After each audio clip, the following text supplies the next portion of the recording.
¿Qué relación hay entre feminismo y pornografía? ¿Cuál es la perspectiva de las feministas radicales sobre la pornografía y por qué su interés en este asunto? Atentos a este vídeo porque vais a encontrar datos y argumentos de gran interés. Este es el primer vídeo de una miniserie sobre feminismo radical y pornografía.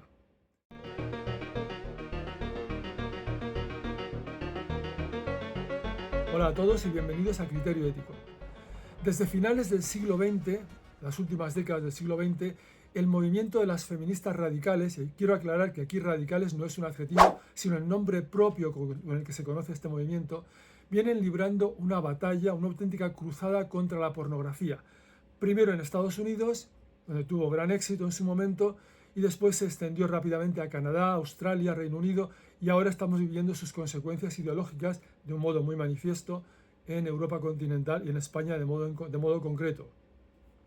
Lideradas por Andrea Dworkin, la ya fallecida Andrea Dworkin, autora de numerosos libros, y Catherine McKinnon, que fue profesora de Derecho en la Universidad de Michigan, el movimiento de las denominadas feministas radicales, como digo, tiene declarada una guerra sin cuartel a la pornografía. Para ellas, lejos de ser el mejor ejemplo de la liberación sexual, la pornografía lo que hace es multiplicar y reforzar las imágenes más reaccionarias de las mujeres como objetos receptivos de la rapiña sexual del hombre, reforzando así la cultura masculina de la violencia. Su concepto genérico de pornografía incluye incluso revistas del tipo Playboy y prácticamente cualquier fotografía de una mujer, incluso vestida, de la que pueda desprenderse alguna sugerencia erótica o sexual. Cualquier fotografía de una mujer destinada a atraer la mirada del hombre, es lo que suelen decir. En una entrevista que hicieron a Dworkin para la revista feminista Ms, Dworkin señalaba: es muy difícil ver la fotografía del cuerpo de una mujer y no sentir que ese cuerpo está siendo explotado, porque es algo tan común en nuestra cultura. El feminismo radical se define como una ideología de clase. Su análisis de la realidad es sistémico, no individualista. El énfasis del liberalismo cultural en los derechos individuales es visto por las feministas radicales como propio de la ideología patriarcal. Para el feminismo radical, la realidad social solo puede ser entendida como un sistema con dos clases, hombres y mujeres, en permanente conflicto.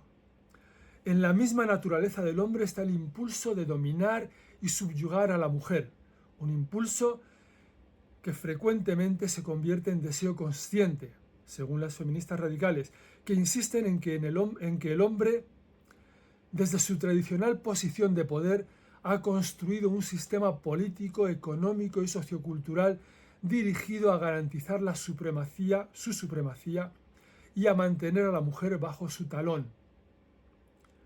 Incluso los conceptos de racionalidad y objetividad son, según las feministas radicales, instrumentos desarrollados por el hombre para dominar a las mujeres. A diferencia de otros grupos feministas, para las feministas radicales no es la desigualdad laboral o el derecho al aborto, sino la pornografía, lo que constituye el obstáculo fundamental al avance social de la mujer y a su plena igualdad con el hombre. De hecho, las feministas lideradas por Andrea Dworkin y Catherine McKinnon desprecian el derecho al aborto como una concesión patriarcal y un derecho fundado en el concepto de la intimidad individual. También se oponen a toda tecnología reproductiva, incluida la fertilización in vitro, por tratarse de creaciones de la cultura del hombre. Desde su perspectiva, el mero hecho de haber sido ideadas por hombres y desarrolladas, por tanto, en el contexto del patriarcalismo, hace que esas tecnologías y todo sistema de control de la natalidad sea inherentemente opresivo para la mujer. Se trata, desde su punto de vista, de sobornos, de reformas dirigidas a evitar la revolución. Para las feministas radicales, la pornografía desempeña un papel fundamental a la hora de perpetuar la subordinación de las mujeres en la sociedad, de mantener vigente su desigualdad. En palabras de Dworkin, la pornografía no es una cuestión de sexo, sino de poder. También McKinnon. coincide con esta apreciación de la pornografía. También, en palabras de Dworkin, el tema central de la pornografía como género es el poder de los hombres, su naturaleza, su magnitud, su uso, su significado. El poder de los hombres es la razón de ser de la pornografía. La degradación de la mujer es el medio para conseguir ese poder. Catherine MacKinnon, va aún más lejos al afirmar que el mero hecho de ver pornografía es un acto de supremacía masculina. Es decir, la pornografía es siempre, para las feministas radicales, la pornografía del poder.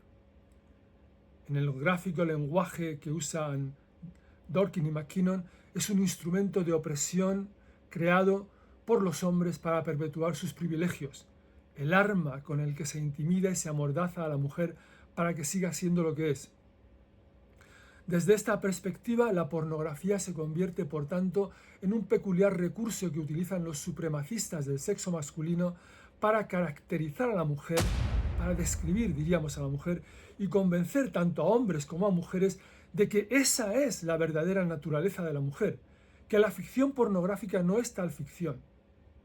De este modo, para el feminismo radical, la pornografía actúa como una invitación a poner en práctica lo que vemos o leemos en las producciones pornográficas.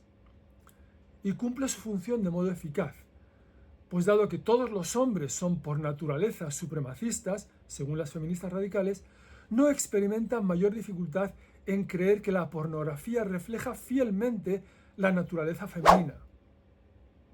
Las mujeres que han sido construidas social y sexualmente por los hombres, han sido diseñadas, diríamos, social y sexualmente por los hombres, con el único objeto de satisfacer su insaciable deseo de poder y de dominio, viven en su mayor parte sumidas en un estado de falsa conciencia. La generalidad de las mujeres, según las feministas radicales, no se dan cuenta de que lo que experimentan como sus deseos sexuales normales, en realidad les han sido impuestos, inculcados por los hombres. Se les ha impuesto hasta una manera de sentir y de razonar, y el instrumento más eficaz para llevar a cabo ese proceso de colonización es la pornografía. Tal es el poder de la pornografía para las feministas radicales. Antes de seguir con el contenido del vídeo, quiero recomendarte una herramienta que te puede resultar muy útil si estás en proceso de decidir qué carrera quieres estudiar, qué estudios quieres llevar a cabo, tú o cualquier amigo que conozcas. Se trata de la web orientadoreducativo.es. Es una web diseñada para ayudarte a encontrar la carrera que mejor se adapta a ti. Puedes además realizar su test inteligente y descubrir qué opciones encajan con tus intereses y habilidades. Además encontrarás información detallada sobre grados, salidas profesionales y mucho más. No dejes tu futuro al azar. Visítala hoy mismo, orientadoreducativo.es, y da el primer paso hacia tu mejor decisión. Apúntate a la newsletter para obtener el código de descuento. Te dejo el enlace en la descripción. Y ahora sí, seguimos con el vídeo. A las feministas moderadas que alegan que la pornografía es solo un síntoma, un objetivo superficial, Dworkin les responde, con su típica retórica apocalíptica, que la pornografía es el ADN de la dominación masculina. En ella va codificada toda regla de abuso sexual, de sadismo. En la misma línea de pensamiento se sitúa Catherine Itzin, cofundadora de una campaña contra la pornografía en Gran Bretaña, que dice, entre otras cosas, que la pornografía condiciona la excitación sexual del hombre. Mediante la pornografía los hombres experimentan la subordinación sexual de las mujeres como si eso fuera la actividad sexual propiamente, y experimentan la desigualdad sexual y la violencia sexual como algo sexual y emocionante y excitante. A las mujeres, por tanto, se las subordina en la pornografía, y se las subordina como resultado de la pornografía. Como resultado de ver pornografía, según Itzin, las ideas que subyacen a la producción pornográfica penetran en la mente y ahí se transforman en actitudes y a la larga en conductas concretas. Según esta autora, el mensaje que subyace a toda pornografía es la misoginia, que es el cimiento sobre el que se construye la opresión de todas las mujeres. En un lenguaje intensamente dramático, esta misma idea había sido originariamente expuesta por Dworkin años antes en las siguientes palabras: la pornografía es la guía a seguir de la supremacía masculina. Muestra el modo en que se construye la supremacía masculina. Desde una perspectiva cultural, la pornografía constituye el fundamentalismo de la dominación masculina. Su absolutismo sobre las mujeres y sobre la sexualidad, su dogma es despiadado. Sigo citando a Dworkin. Las mujeres quedan destinadas a la violación y a la prostitución. A las herejes se las hace desaparecer y se las destruye. La pornografía es la sexualidad esencial del poder de los hombres, del odio, del afán de posesión, de la jerarquía, del sadismo, del dominio. Son palabras, como digo, de Andrea Dworkin. Al igual que en otros muchos pasajes, estas amargas palabras que he leído, que he citado de Dworkin, revelan la íntima asociación entre la lucha contra la pornografía y la lucha contra un concepto arquetípico de masculinidad. La pornografía, insisten las feministas radicales, hace la misma función que la propaganda racista en una sociedad racista, reforzando los prejuicios existentes contra una determinada clase de individuos. Itzin, a quien ya he citado, se suma a esta idea subrayando que la pornografía es propaganda contra las mujeres, una práctica que hace que continúe el machismo, la discriminación por el sexo y la violencia sexual. La pornografía es la teoría y la violación es la práctica, dice Robin Morgan, otra feminista radical. Las feministas radicales atribuyen a la pornografía un poder inmenso. Dicen, por ejemplo, que la pornografía se ha convertido al mundo en un lugar pornográfico. Estas son palabras de Itzin. Es el libro de texto en el que aprenden hombres, adolescentes y niños lo que son las mujeres, cómo tratarlas y cómo mantener el status quo de privilegio del mundo masculino. Es la Biblia de la masculinidad. Es el refugio sagrado del hombre, un retiro monástico para la hombría que está al borde de su propia destrucción, según Dworkin. La pornografía dicta conductas. La pornografía te dice, esto es lo que tienes que hacer. Estas son a quienes se lo tienes que hacer. Tu puta, el culo que tú quieres, son tuyos porque los hombres son amos y las mujeres son esclavas. Los hombres son superiores y las mujeres subordinadas. Los hombres son seres de verdad, las mujeres son objetos. Los hombres son máquinas sexuales, las mujeres son unas golfas. Estas son palabras de John Stoltenberg, un feminista radical.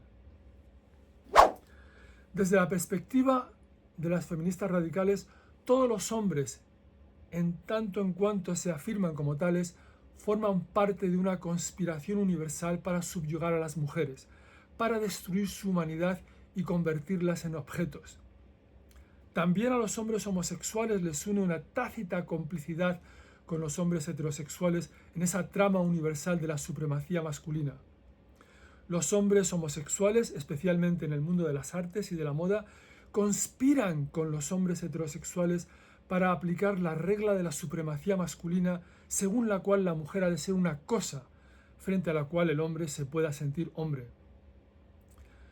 La mujer no nace, la mujer se hace, y en ese proceso se destruye su humanidad, se convierte en símbolo de esto y símbolo de aquello, madre de la tierra, golfa del universo, un objeto que le permite al hombre experimentar un crudo poder fálico. En la pornografía, esta sensación interna de propósito vital se realiza plenamente. Son nuevamente, una vez más, palabras de Andrea Dworkin. La pornografía homosexual tampoco es excepción en la cruzada de las feministas radicales. Según ellas, la pornografía gay reproduce el arquetipo de dominio y sumisión que caracteriza a la pornografía heterosexual. De modo que en la pornografía gay, cuando un hombre es penetrado por otro, el acto es evocador de la sumisión de la mujer al hombre. Esta es la razón por la que, según Dworkin, en tal tipo de pornografía el individuo pasivo adopta generalmente también el papel activo, se turna, por así decir, con objeto de no quedar reducido al papel femenino. En cuanto a la pornografía lesbiana, no son más tolerantes con ella las feministas radicales. La pornografía lesbiana es una expresión de odio a sí misma. Cuando se trafica con ella, en parte de la realidad social, y el odio se extiende, entonces no es ya odio de sí misma, sino odio del grupo. Son nuevamente palabras de Dworkin. Como consecuencia del desacuerdo en torno a este y a otros postulados de las feministas radicales, han surgido grupos de lesbianas de ideologías enfrentadas. En Nueva York, por ejemplo, surgió el grupo denominado Mafia Lesbiana de Nueva York, dedicada a combatir el puritanismo de las feministas radicales, mientras que en Seattle, en el estado de Washington, se ha creado el grupo denominado Tortilleras contra la Pornografía. Es decir, estas son feministas radicales. Y, de hecho, recurrieron a la violencia en un determinado momento para intentar suprimir el número de una revista publicada por otro grupo de feministas lesbianas en cuya portada aparecía una mujer asiática en una pose provocativa. Las Tortilleras contra la Pornografía arrancaron la portada de la revista allá donde la encontraban, en las librerías y kioscos, e hicieron pintadas en las aceras y en las paredes de las librerías donde estaba a la venta tal revista, llegando incluso a formar piquetes a la entrada de algunas de esas librerías. Los hombres homosexuales, como hemos visto, no están libres de culpa, siendo a los ojos de las radicales hombres esencialmente idénticos a los hombres heterosexuales. Lo que hacen es en realidad desarrollar mecanismos más refinados para subyugar a la mujer. Los hombres que se declaran pacifistas tampoco convencen a las radicales, a los que contemplan tan solo como una excepción aparente, una aguja en el pajar. ¿Queda algún hombre libre de sospecha, por tanto? Sorprendentemente sí. Hay hombres que son políticamente correctos para las feministas radicales. Se trata, en palabras de Dworkin, de una minoría excéntrica, como digo, una aguja en un pajar. ¿Quiénes son esas aves exóticas? Son hombres que han afirmado públicamente que detestan ser hombres, que no quieren serlo o simplemente que no lo son. En ese tipo de declaración solemne radica su corrección política. John Stoltenberg es quizá el caso más significativo de esos excéntricos. Sus dos libros que han alcanzado mayor circulación son Refusing to be a Man, Me niego a ser hombre, y The End of Manhood, El final de la hombría. Los títulos de ambos libros son suficientemente expresivos como para que haga falta disertar sobre su contenido. Baste señalar que página a página ambos libros ofrecen al lector la más exaltada defensa de las tesis del feminismo radical, llevadas además a sus últimas consecuencias. En Refusing to be a Man, Me niego a ser hombre, John Stoltenberg llega a afirmar que desea que llegue el día en que los hombres dejen de existir. A un hombre de tan impresionante corrección política no es de extrañar que la mismísima Andrea Dworkin le dedicara su emblemático libro Pornografía, hombres poseyendo a mujeres, que es la Biblia del feminismo radical. Y tampoco es de sorprender, claro, que el libro de Stoltenberg, Refusing to be a Man, Me niego a ser hombre, esté dedicado a Dworkin. Y os diré más. Tampoco es de sorprender quizás, o quizás sí, no sé, que Dworkin y Stoltenberg, ella lesbiana, el gay, se casaran. Algunas feministas afines al movimiento radical han intentado recuperar la dudosa distinción entre lo erótico y lo pornográfico, a base de definir como erótico lo políticamente correcto en determinadas producciones con contenido sexual, mientras que lo pornográfico es condenado como obsceno. Esto no convence a la mayoría de las feministas radicales, y de hecho no hacen una excepción cuando se trata de obras de arte. De esto hablaremos en otro vídeo. Espero que estos primeros pasos dentro del feminismo radical os hayan parecido interesantes, los argumentos, los datos. Os esperan datos y argumentos igualmente interesantes y verdaderamente insospechados. Si os ha parecido de interés este vídeo, os invito a que deis al like y a que os suscribáis al canal para recibir alertas de futuros vídeos también de interés. Hasta pronto.